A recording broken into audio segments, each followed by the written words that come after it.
Pumunta ako sa aquarium para tignan kung paano ba natutulog yung mga isda. Ayan guys, nakamulat pa rin pala yung mga mata. At ayan nga guys, meron na naman akong bagong paggagalaan sa inyo.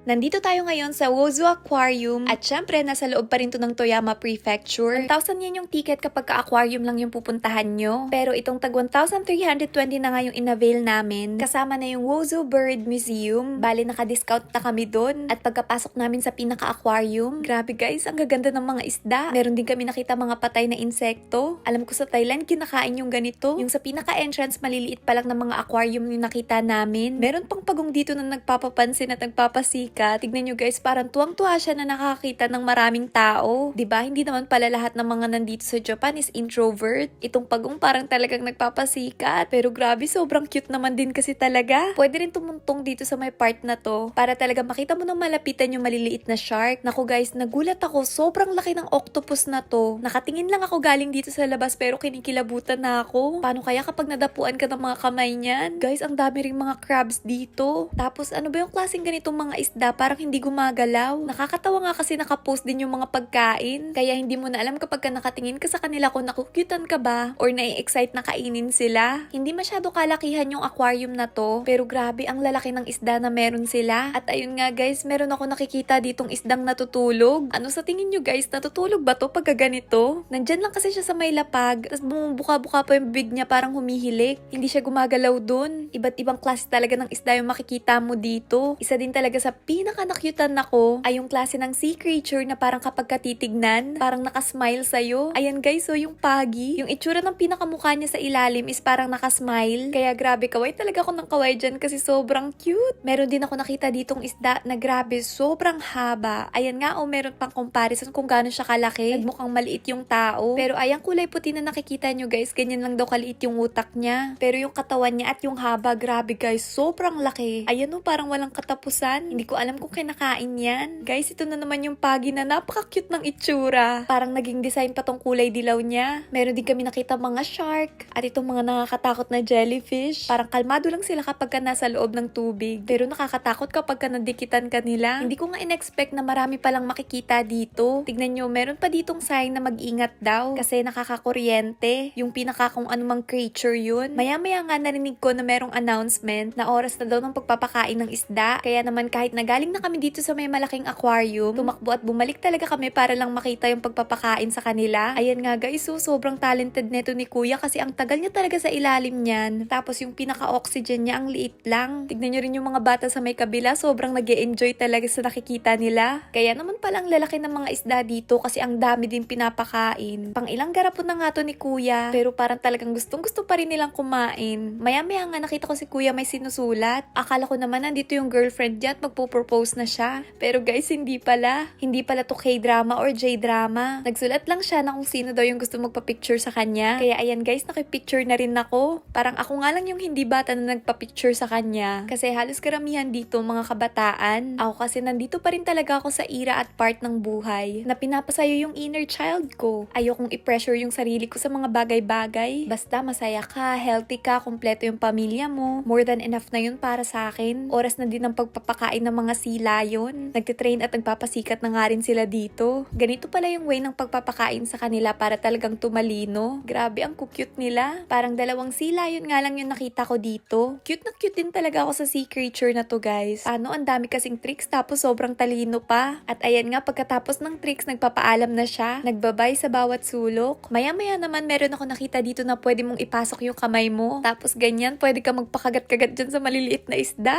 Nako guys, tawa ako ng tawa dyan. Paano kasi nakakakiliti pala to? Nagugas na rin ako pagkatapos. Itong mga penguins nga, nasa may labas lang sila. Sabi ko, hindi kaya sila naiinitan? Di ba parang kailangan nila ng sobrang lamig na lugar? Pagkatapos namin maglibot sa pinaka-museum, dumiretso naman kami sa may souvenir shop. At ayan, bumili kami ng ref magnet ng character dito sa Wozu. Napaka-cute!